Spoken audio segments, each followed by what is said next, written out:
So you want to build a custom fishing rod. Well, there's a lot of components that go into that. And what's cool about this video here is I'm with the man himself, Doug Gray of Killer Bee Customs. And in this video, we are going to talk about the different components you need. Everything from the butt to the blank, to the roller guides, to the grip. We're going to talk about the design elements. We're going to talk about different levels of quality, different brands, what you should be thinking about. And so by the end of this, the whole idea is that you've got a really clear sense as to whether you're having someone build a custom rod for you or you're going to try it yourself. You know what to look for, what to ask, and what matters.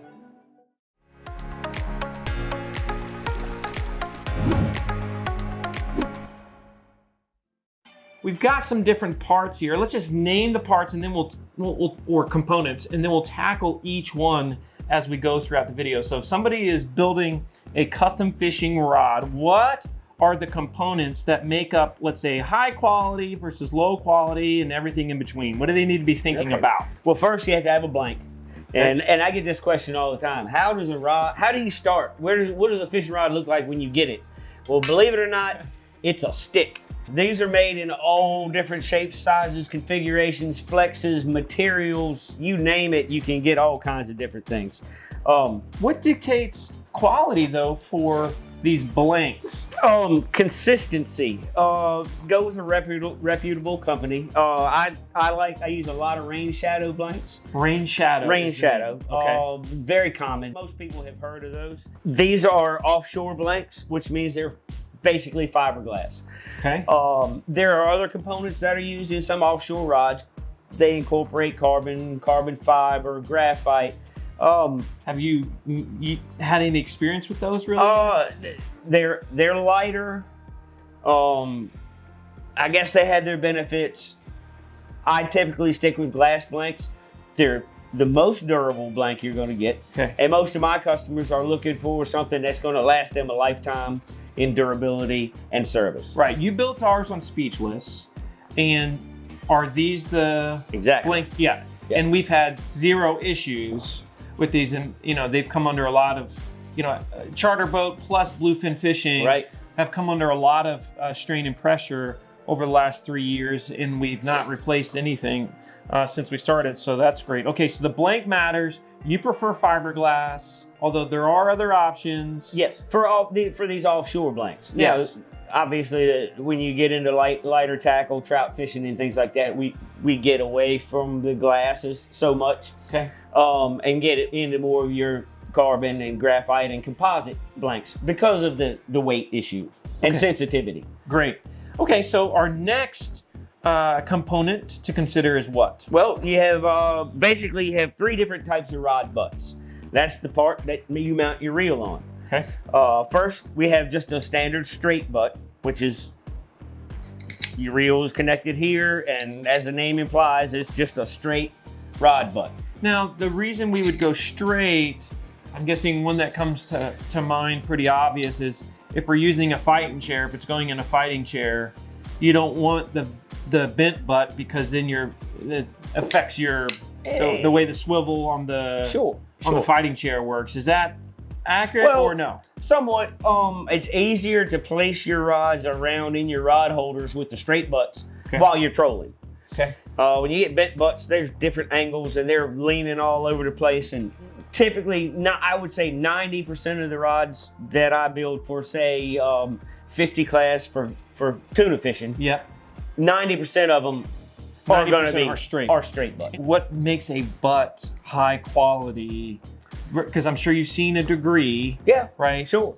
So like you're using Alps? Alps, yes. Is that your number one? That's the bulk of what I build. There is a step up to the Winthrop, which Winthrop makes adjustable butts, and they also make a lighter class straight butt as well.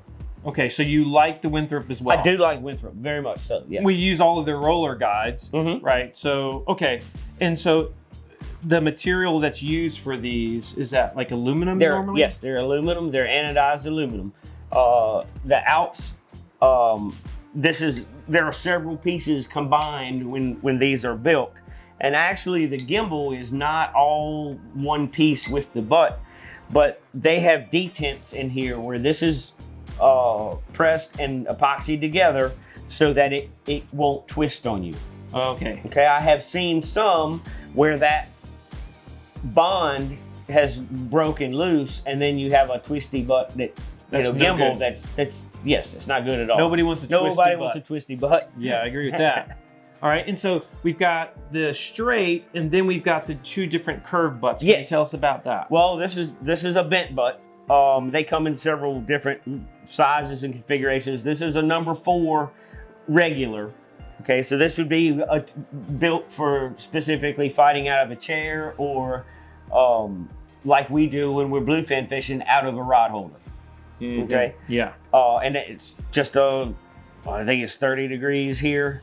Angle. They're pretty much everybody, all the different manufacturers, whether it be Alps or AFCO or Stewart, they all have the same angle there. You're not going to really see a bent if you're doing inshore, near shore, correct? It's just No, going to be. This is just offshore fishing. Yeah, pretty much just for offshore fishing. Now, this particular butt, as I said, this is for a chair butt because you see the length of this here. Right. They also make a short bent butt, which is ideal for stand-up fishing.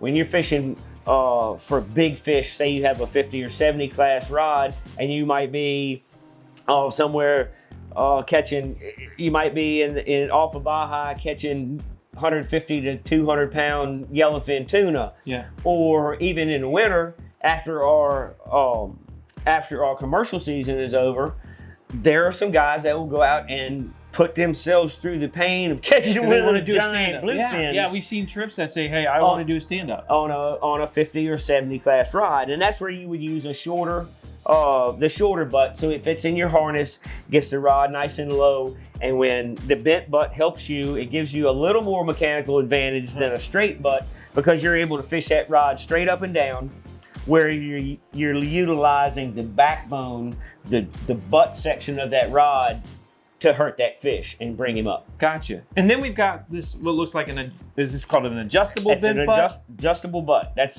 made by Winthrop. This And- just feels really nice. Yeah.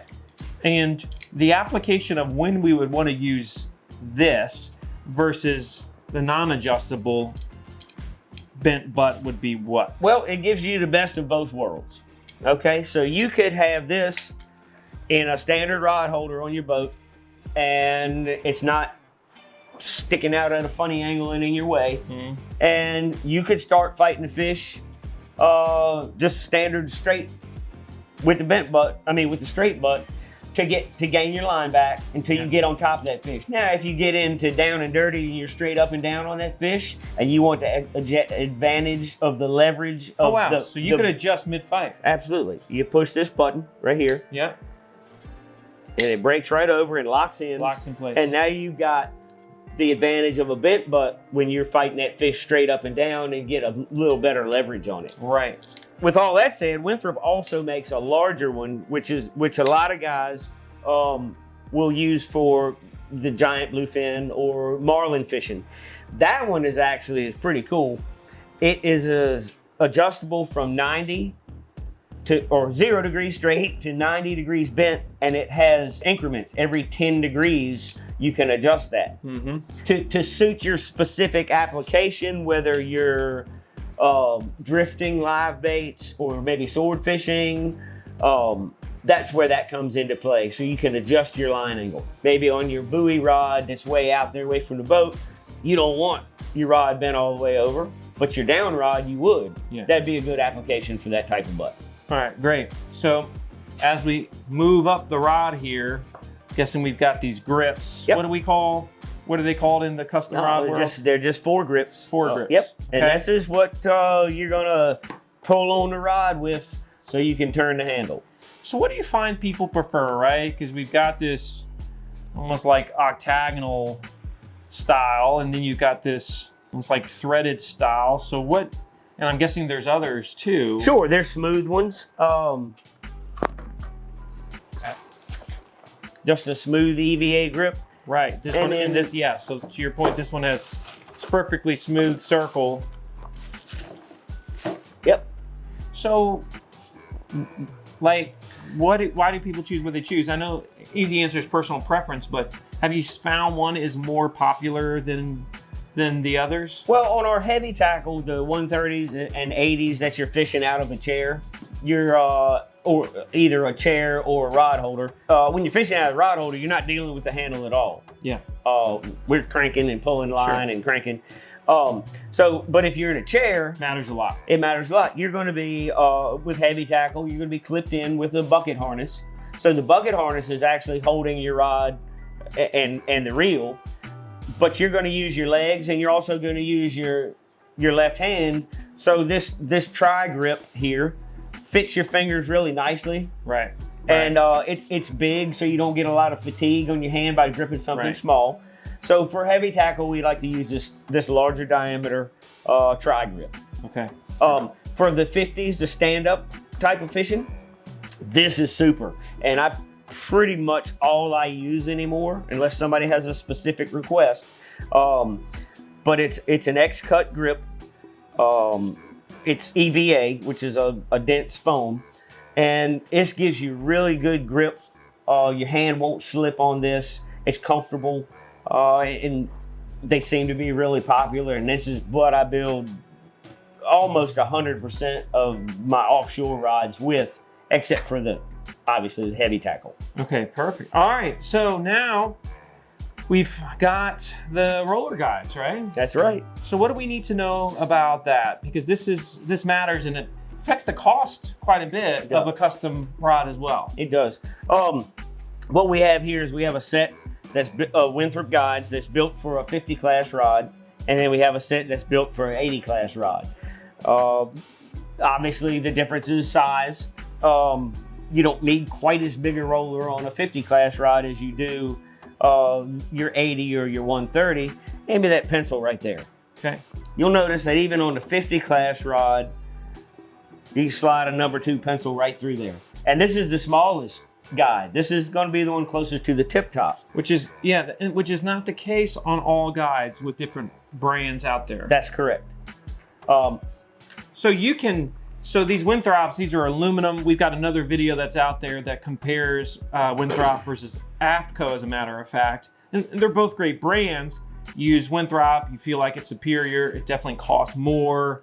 But then there's lower, I guess, level or quality guides that are out there that people can find. They can save money, but it could come back to bite them. Sure. I guess. I mean, You just obviously I'm not familiar with them because I stick with quality components. Yeah. There is one other company that is popular and they do make really good guides. It's Alps. The same company that makes these butts. Okay. And it's the same company that I buy a lot of my blanks from, especially and including these rain shadow blanks. I don't happen to have a set of them here, but they make an aluminum frame guide with recessed rollers in it, just like everything else is. They're kind of in between the price of the AFTCO and the Winthrop. Yeah, great. So these are the components. We've got the butt, we've got the blank, we've got your foregrip, we've got the roller guides, and then after that, where the labor really comes into play, of course, is the design that they use, the different, you got all these, string, and there's a lot that goes into wrapping a reel and whatnot, right? So there's oftentimes hours of time that goes into that, and that's really, what they're, that's one of the other major things that they're paying for. It seems like, as we close this out, Doug, it seems like custom rods have really exploded in popularity in the fishing realm over the last, 5 to 10 years. Why would you say that is? I mean, certainly I'm guessing people like things to look nice, and they want it to look nice with their boat. I know that was the case with Speechless. Any other reasons why you're seeing people order more custom these days than let's say 5, 10 years ago? Well, I think the uniqueness of it. When I do a design for a customer, that's theirs. Mm-hmm. I'll maybe, if somebody says, I want this, I'll build you something similar, but it's not a copyright, but I like to keep it yours. When we say a custom rod, it was designed for them. It's a one of a kind for them, right? Yes. And you can put their name on it. Absolutely. Which is nice. Boat names, personal names, commemorative rods. We do a lot of that. Whether you won a state championship, which I did recently, or memorial rods, I do those as well. Oh wow, that's pretty cool. Something that means something. Yeah. Yeah. You know, Yeah. that will last. And these rods, custom rods, will last years and years and years and years. And some of them you could possibly hand down to your children. Kids, yeah, which is pretty cool, and I know that would mean a lot to a lot of people just because of the memories that are made on the water.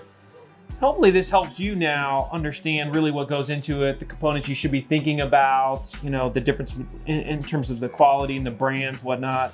Doug, this was super helpful. Make sure if you're looking for a custom rod, he's a great one to call, Killer Bee Customs. And like I said, we use them on Speechless.